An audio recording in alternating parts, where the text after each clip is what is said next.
ایک مطلب یہ عرض کیا ہے کہ مختصر ہوتے ہوئے بھی زندگی بڑھ جائے گی. واہ واہ. مختصر ہوتے ہوئے بھی زندگی بڑھ جائے گی. ماں کی آنکھیں چوم لیجئے روشنی بڑھ جائے گی. واہ واہ واہ واہ. مختصر ہوتے ہوئے بھی زندگی بڑھ جائے گی. ماں کی آنکھیں چوم لیجئے روشنی بڑھ جائے گی. شعر مختصر ہوتے ہوئے بھی زندگی بڑھ جائے گی. ماں کی آنکھیں چوم لیجئے روشنی بڑھ جائے گی. ایک مطلب یہ عرض کیا ہے کہ بلندیوں کا بڑے سے بڑا نشان چھوا. بلندیوں کا بڑے سے بڑا نشان چھوا. اٹھایا گود میں ماں نے تب آسمان چھوا. واہ واہ واہ. بلندیوں کا بڑے سے بڑا بھائی کیا اچھا ہے منور بھائی. واہ واہ واہ. بلندیوں کا بڑے سے بڑا نشان چھوا. اٹھایا گود میں ماں نے تب آسمان چھوا. ایک مطلب یہ کیا ہے دیکھیں گے سر کہ بلا سے داد کم ملتی مگر معیار بچ جاتا. بلا سے داد کم ملتی مگر معیار بچ جاتا. اگر پرہیز کر لیتا تو یہ بیمار بچ جاتا. واہ واہ. بلا سے داد کم ملتی مگر معیار بچ جاتا. اگر پرہیز کر لیتا تو یہ بیمار بچ جاتا. اور بنا کر گھونسلہ رہتا تھا ایک جوڑا کبوتر کا. بنا کر گھونسلہ رہتا تھا ایک جوڑا کبوتر کا. اگر آندھی نہیں آتی تو یہ مینار بچ جاتا. اگر آندھی نہیں آتی تو یہ مینار بچ جاتا. بلا سے داد کم ملتی مگر معیار بچ جاتا. جہاں تو شعر یاد آ رہے ہیں. ایک مطلب یہ ہے کہ صحرا میں رہ کے قیس زیادہ مزے میں ہے. صحرا میں رہ کے قیس زیادہ مزے میں ہے. دنیا سمجھ رہی ہے کہ لیلا مزے میں ہے. صحرا میں رہ کے قیس زیادہ مزے میں ہے. صحرا میں رہ کے قیس زیادہ مزے میں ہے.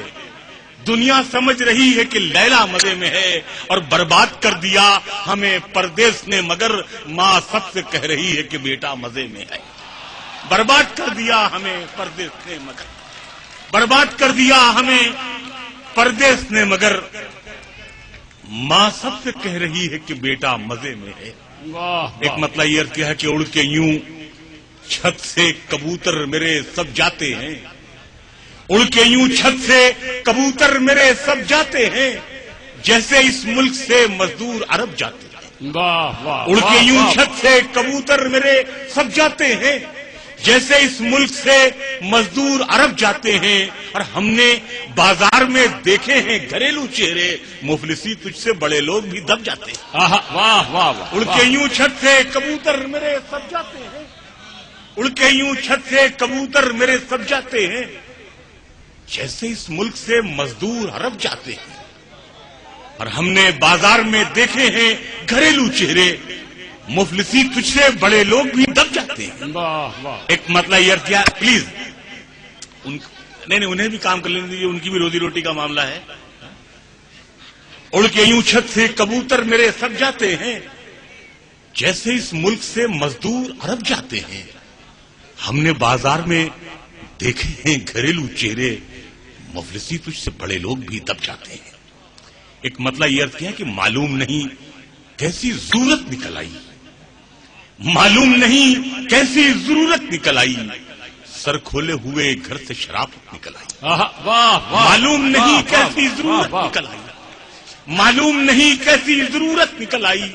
سر کھولے ہوئے گھر سے شرافت نکل آئی. سر کھولے ہوئے معلوم نہیں کیسی ضرورت نکل آئی. سر کھولے ہوئے گھر سے شرافت نکل آئی. میدان سے اب لوٹ کے جانا بھی ہے دشوار. میدان سے اب لوٹ کے جانا بھی ہے دشوار. کس موڑ پہ دشمن سے قرابت نکل آئی. میدان سے اب لوٹ کے جانا بھی ہے دشوار. میدان سے اب لوٹ کے جانا بھی ہے دشوار. کس موڑ پہ دشمن سے قرابت نکل آئی. میدان سے اب لوٹ کے جانا بھی ہے دشوار. کس موڑ پہ دشمن سے قرابت نکل آئی. اور شعر یہ ہے کہ وہ خوش ہے کہ بازار میں گالی مجھے دے دی، میں خوش ہوں کہ احسان کی قیمت نکل آئی۔ وہ خوش ہے کہ بازار میں گالی مجھے دے دی، وہ خوش ہے کہ بازار میں گالی مجھے دے دی، میں خوش ہوں کہ احسان کی قیمت نکل آئی۔ ایک مطلب یہ کیا ہے کہ جہاں تک ہو سکا ہم نے تمہیں پردہ کرایا ہے، جہاں تک ہو سکا ہم نے تمہیں پردہ کرایا ہے، مگر اے آنسو تم نے بہت رسوا کرایا ہے۔ جہاں تک ہو سکا ہم نے تمہیں پردہ کرایا ہے، واہ واہ مگر اے آنسو تم نے بہت رسوا کرایا ہے۔ اور شعر یہ کیا ہے کہ چمک ایسے نہیں آتی ہے خودداری کے چہرے پر، چمک ایسے نہیں آتی ہے خودداری کے چہرے پر، انا کو ہم نے دو دو وقت کا فاقہ کرایا ہے۔ واہ واہ واہ چمک ایسے نہیں آتی ہے خودداری کے چہرے پر، انا کو ہم نے دو دو وقت کا فاقہ کرایا ہے۔